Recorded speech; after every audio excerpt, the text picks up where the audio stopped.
నమస్కారం సత్యవాణి మేడం. నమస్కారం అమ్మా. సత్యవాణి మేడం, ఈరోజు మా అబ్బాయి మీద చాలా కోపం వచ్చిందండి. నేను ఇప్పుడు వచ్చే ముందే షూటింగ్కి వచ్చే ముందు ఏంటో మరి పిల్లోడు అస్సలు మాటే వినట్లేదు. నేను చాలాసార్లు అనుకుంటాను నా కోపాన్ని కంట్రోల్ చేసుకుందామని, కానీ నేను కంట్రోల్ చేసుకోలేకపోతున్నాను. దీనివల్ల నేను కోపంని వాడి మీద ఎక్స్ప్రెస్ చేస్తే వాడు మొండిగా తయారవుతున్నాడు. దీనికి సరైన సలహా కొంచెం ఇస్తే నాకే కాదు మన ప్రేక్షకులకు కూడా బాగా ఉపయోగపడుతుందండి. తప్పకుండానమ్మా. కోపం రైట్, ఎవరికైనా కూడా మనిషి అన్న తర్వాత కోపం ఒక సహజ గుణం. కోపం రావటం అనేది ఆ సందర్భాన్ని బట్టి, ఆ వ్యక్తుల్ని బట్టి, వాళ్ళు మాట్లాడే తీరును బట్టి మనకి ఆగ్రహం, లోపల కోపం రావటం సహజమైన గుణమే. అయితే ఎల్లవేళలా కోపాన్ని ప్రదర్శించటం వలన నష్టం ఎదుటి వాళ్ళకి ఉంటుంది, మనం కూడా నష్టపోతాం నాన్న. కాబట్టి కోపాన్ని కంట్రోల్ చేసుకోవాలి.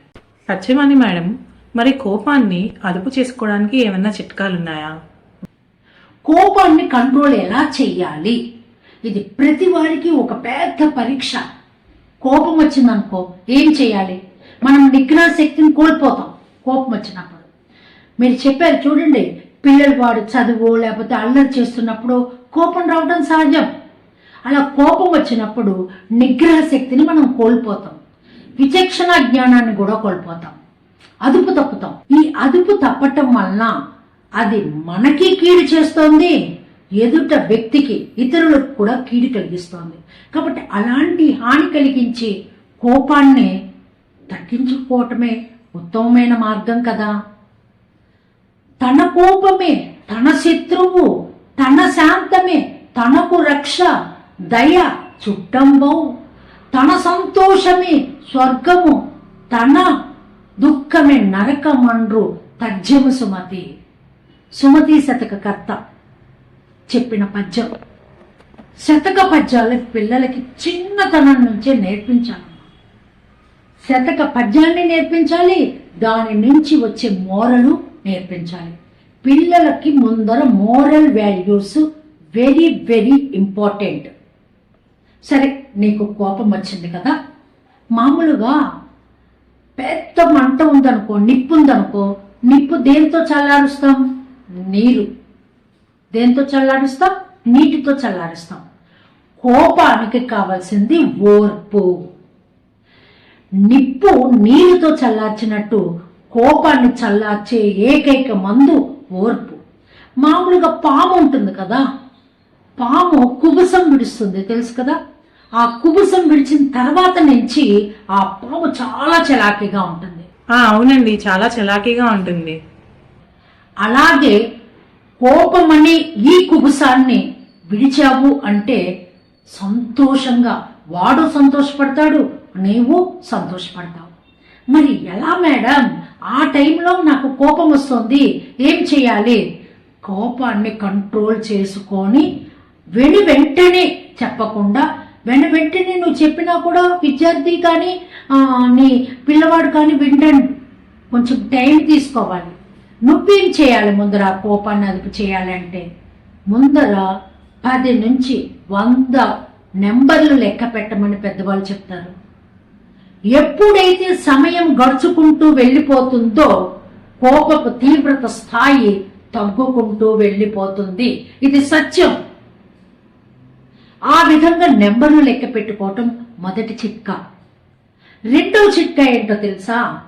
అప్పుడు నీకు ఆ పిల్లవాడి మీద కోపం వచ్చింది, కాసేపు పక్కకి వెళ్ళిపో, ఒక 10 నిమిషాలు పక్కకి వెళ్ళిపో, ఆ తర్వాత కూర్చోబెట్టి పిల్లవాడిని మాట్లాడు. అంతేగాని నువ్వరిచి వాడరిచి ఆ కోపాన్ని పెద్ద చేసుకోవద్దు. మూడో చిట్కా తెలుసా నీకు? ఆ సమయంలో నువ్వు కనుక స్టూడెంట్తో కానీ నీ పిల్లవాడితో కానీ మాట్లాడుతున్నప్పుడు వాడు నీ మాటకి ఎదురు చెప్పి వితండవాదం చేస్తాడు. కాబట్టి కోప సమయంలో వితండవాదాలు చెయ్యవద్దు. మరి మా హస్బెండ్ నా మీద అరుస్తాడండి, విపరీతంగా అరుస్తాడు, మరి సమాధానం చెప్పకుండా ఎలాగా అంటే అక్కడ కూడా ఈ 3 సూత్రాలే పాటించవచ్చు. అక్కడి నుంచి వెళ్ళిపో, వితండవాదం చేయబోకు. లేకపోతే కోపం నీకు వస్తే నెంబర్లు లెక్క పెట్టుకో. ఎంతసేపు అరుస్తాడు నాన్న? అలసిపోతాడు కదా. 10 సార్లు అంటాడు, 100 సార్లు అంటాడు. తర్వాత నెమ్మదిగా అంత జోరు తగ్గిపోతుంది. వాటర్ ప్రవాహపు జోరు, ఈ కోపపు జోరు తగ్గిపోతుంది. కాబట్టి మాటకు మాట చేటు.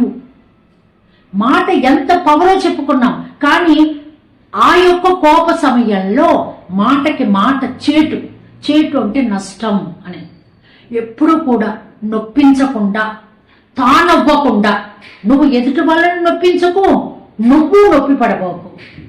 తప్పించుకుని తిరుగువాడు ధన్యుడు సుమతి. ఇవన్నీ కూడా పెద్దలు చెప్పిన మాటలేనన్నా. నొప్పించకూడదు, తానవ్వకూడదు, తాను బాధపడకూడదు, ఎదుటి వాళ్ళని నొప్పించకూడదు, తాను బాధపడకూడదు, తప్పించుకొని వెళ్ళాలి ఆ సమయంలో. కాబట్టి కోపానికి మంత్రం మౌనం. అనర్థాలకి కారణం కోపం, కోపానికి మంత్రం మౌనం. కాబట్టి కోపం వలన ఆగ్రహం వస్తుంది, ఆవేశం వస్తుంది. కాబట్టి ఈ మౌనాన్ని పాటించండి. ఎదుటి వారి కోపపు జోరు తగ్గే వరకు మౌనం, మౌనం, మౌనం. మీకు కోపం వచ్చిందా? దానికి కూడా మంత్రం మౌనమే. మౌనంగా ఉండండి, అన్ని సవ్యంగా అయిపోతాయి. తర్వాత కూర్చోబెట్టి ప్రాబ్లం ఇది, ఇలా నువ్వు మాట్లాడావు, వెంటనే నేను మాట్లాడలేదు, నాకు కోపం వచ్చింది, నేను పక్కకు వెళ్ళాను అని విడమర్చి చెప్పు. కోపం తగ్గిన తర్వాత పిల్లవాడు కానీ భర్త కానీ ఎవరైనా వింటారు. అర్థమైందమ్మా? ఇది. కాబట్టి వాళ్ళ కోపం వచ్చినప్పుడే నువ్వు ఏదో చెప్పేద్దాము అని మాత్రం చూడకు. కోపానికి మంత్రం మౌనం. కోపం మనిషికి సహజమే, కానీ మౌనంగా ఉండండి. అనర్థాలకి కారణం కోపం కాబట్టి మౌనం ఒక మంత్రం కోపానికి. ధన్యవాదములమ్మా. చాలా ఉపయోగపడే సలహాలు ఇచ్చారండి. ఈ రోజు నుంచే ఫాలో అవడానికి ప్రయత్నిస్తాను. ధన్యవాదాలండి.